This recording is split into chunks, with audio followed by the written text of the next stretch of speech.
Assalamualaikum warahmatullahi wabarakatuh. Perkenalkan, nama saya Putri Sifanu Rahma dengan NIM 0502747399, Prodi Agribisnis, bidang minat penyuluhan dan komunikasi pertanian, UPBJJ UT Malang.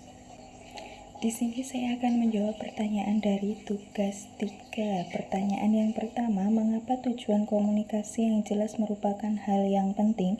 Dalam berkomunikasi, kita harus mempunyai tujuan yang jelas, karena tanpa tujuan yang jelas sulit bagi kita untuk mengharapkan respon yang benar atau yang diinginkan dari proses komunikasi.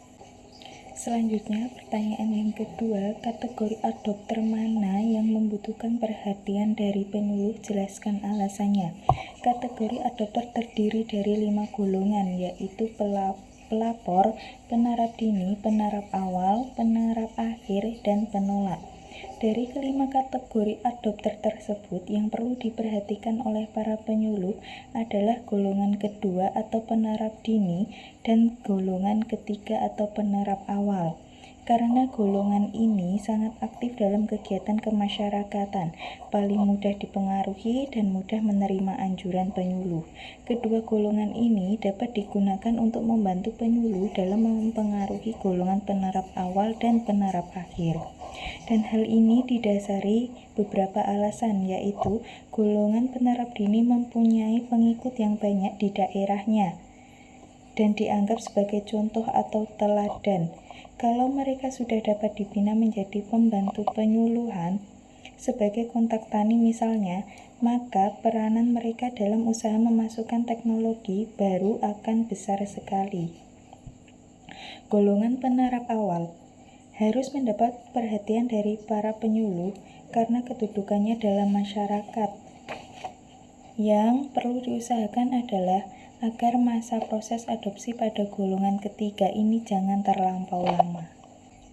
Pertanyaan yang ketiga, dari beberapa pendekatan penyuluhan, mana yang paling baik? Jelaskan alasannya.